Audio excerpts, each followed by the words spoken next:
और चीनी के आउटलुक पर बात करने के लिए हमारे साथ एक बेहद खास मेहमान जुड़ रहे हैं। हमारे साथ हैं संजय मोहंती, जो कि डीजी हैं इस्मा के। और मोहंती जी सबसे पहले जी बिजनेस के साथ जुड़े हैं। उनका ये पहला डीजी बनने के बाद पहला टीवी इंटरव्यू है। बहुत बहुत शुक्रिया मोहंती जी, आपका जी बिजनेस को सबसे पहले वक्त देने के लिए। आपका बहुत बहुत स्वागत, बहुत बहुत शुक्रिया। अब मेरा पहला सवाल आपसे डिमांड सप्लाई को लेकर के ही होगा, क्योंकि चीनी बहुत सुर्खियों में रही है इस बार। 2022 में बहुत सारी खबरें आई। तो आप बताइए कि 2023 में उत्पादन का सिनेरियो क्या होने वाला है शुगर का ओवरऑल। देखिए, अक्टूबर में हम इस्मा एडवांस एस्टिमेट देती है 22-23 का उत्पादन का, और वो इस साल करीब 410 लाख टन होगा। और जो 45 लाख टन हम एथेनॉल में डाइवर्ट करते हैं, तो नेट हमारे पास 365 लाख टन होगा। ये है उत्पादन का आउटलुक आने वाले साल के लिए। तो ये बताइए सर, जो 365 लाख टन का होगा, उसके मुकाबले डिमांड का सिनेरियो क्या रहने वाला है? क्या सप्लाई के मुकाबले डिमांड ज़्यादा रहेगी? मैं जब डिमांड की बात आपसे कर रहा हूं, तो सिर्फ डोमेस्टिक डिमांड नहीं, बल्कि एक्सपोर्ट की डिमांड भी आप उसमें ऐड कर दें। और फिर आप बताएं कि क्या डिमांड के मुकाबले सप्लाई कम रहेगी या ठीक ठाक सिचुएशन रहेगा डिमांड सप्लाई का। देखिए, हमारी जो हमारी जो आउटपुट है, जो हम बनाते हैं, एक चीज़ ध्यान रखिए, हम ओपनिंग स्टॉक करीब 55 लाख टन का रखते हैं, और पिछले साल हमने रिकॉर्ड एक्सपोर्ट किया था 111 लाख टन का। इस साल ऐसे रहेगा कि ऑलरेडी गवर्नमेंट ने 60 लाख टन का एक्सपोर्ट का अनाउंस कर दिया है। जो डोमेस्टिक डिमांड होता है, वो करीब 275 लाख टन का है।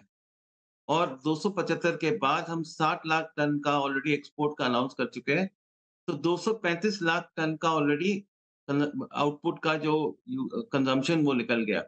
तो बचा है 30 लाख टन, और ये 30 लाख टन का गवर्नमेंट कब अनाउंस करेगी? हम सोचते हैं ये करीब जनवरी के एंड में, जब शुगर आउटपुट का कंफर्म न्यूज़ आ जाएगा, तब तक वो शायद अनाउंस करेंगे। आप 30 लाख टन ही सर उम्मीद कर रहे हैं कि और कोटा बढ़ेगा, या आपकी उम्मीद कुछ ज़्यादा है? नहीं, कोई ज़्यादा उम्मीद नहीं है। 25 से 30 लाख होने से जितना हमारा पूरा आउटपुट है, वो सारा फिर यूज़ हो जाएगा। क्योंकि इस साल जैसे हमने कहा है कि 45 लाख टन हम एथेनॉल पे डाइवर्ट कर देंगे। अच्छा, आप कह रहे हैं कि 45 लाख टन आप एथेनॉल पे डाइवर्ट करेंगे। और एथेनॉल को लेकर सरकार भी बहुत बुलिश है, और इसीलिए देखिए कि इंसेंटिव भी दिए जा रहे हैं। 100% इंसेंटिव की बात हो रही है एथेनॉल प्रोडक्शन पे, डाइवर्जन पे। तो आप बताइए सर, 45 लाख टन तो ठीक है, लेकिन क्या जिस तरह से एथेनॉल को बूस्ट मिल रहा है, अगर एथेनॉल में डाइवर्जन बढ़ गया तब क्या होगा? या इसकी संभावना है क्या कि एथेनॉल में ज़्यादा चीनी चला जाए? देखिए, ये गवर्नमेंट है, उन्होंने बहुत बढ़िया एक प्लान बनाया है और बहुत अच्छी तरह प्लानिंग किया है। जैसे पहले 10% एथेनॉल ब्लेंड का टारगेट था 200 2030 का। तो उन्होंने खींच के वी हैव ऑलरेडी 20% का जो ब्लेंड टारगेट 2030 था, वो 2025 पे कर दिया है।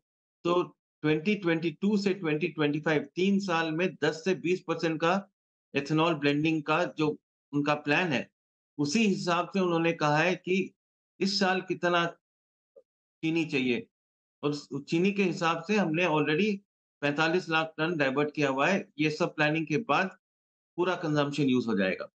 तो एक गवर्नमेंट की अच्छी प्लानिंग है और हम पूरी तरह सपोर्ट कर रहे हैं। राइट। एक लास्ट क्वेश्चन आपसे मोहंती जी, कि ये सब देखते हुए, एथेनॉल में डाइवर्जन को देखते हुए, जो आपने एक्सपोर्ट, अगर मान लीजिए 90 लाख टन का एक्सपोर्ट हो जाता है, इन सब बातों को ध्यान में रखते हुए 2023 में चीनी के दाम क्या रहेंगे? चीनी के दाम बढ़ेंगे, घटेंगे या स्थिर रहेंगे? क्या होगा सर? देखिए, आज के दिन चीनी का दाम अ, करीब ₹35 किलो, ₹34.50 से ₹35 किलो का अभी चल रहा है पिछले 2 महीने में। चीनी का दाम बढ़ेगा या घटेगा, वो प्रोडक्शन पे डिपेंड करता है, और हमारी जो आउटलुक है आज तक, ये है कि जो 4 लाख 10 410 लाख टन होने वाला है, उसमें कोई कमी नहीं होनी। और दिसंबर तक अभी हम जो देखेंगे, जो क्रशिंग चल रहा है, वो सब सही चल रहा है। दिसंबर तक ऑलरेडी 82 लाख टन निकल आया है, और ये पिछले साल से ज़्यादा ही है। तो जब तक चीनी की प्रोडक्शन सही रहेगी, हमारे हिसाब से जो आउटलुक है, ये 34 से 35 के बीच में रहेगा इसका प्राइस। चलिए, बहुत शुक्रिया मोहंती जी आपका हमारे साथ जुड़ने। अच्छा हाँ, जी, कुछ कंटिन्यू करें सर, मोहंती जी आप कुछ इसमें बोल रहे जो ऐड कर रहे हैं। हम खाली यही कह रहे थे कि अब तक तो आउटलुक स्टेडी है। हमें पर आने वाले दिन में वेदर का कोई और ज़्यादा बहुत गहरा प्रभाव पड़ेगा, तभी कुछ चीनी का भाव कम या ज़्यादा हो सकता है। अभी तक नहीं तो आउटलुक हमारा कि स्टेडी रहेगा 34 और 35 रुपए के बीच में। चीनी के दाम बढ़ेंगे नहीं और घटेंगे भी नहीं, मतलब चीनी के मोर्चे पर कोई चिंता वाली बात नहीं है, आप ये कह रहे हैं। बहुत शुक्रिया बिल्कुल। मोहंती जी आपका हमारे साथ जुड़ने के लिए और डिटेल में शुगर के ऊपर बात करने के लिए कि 2023 में डिमांड, सप्लाई और प्राइस का सिचुएशन क्या होने वाला है।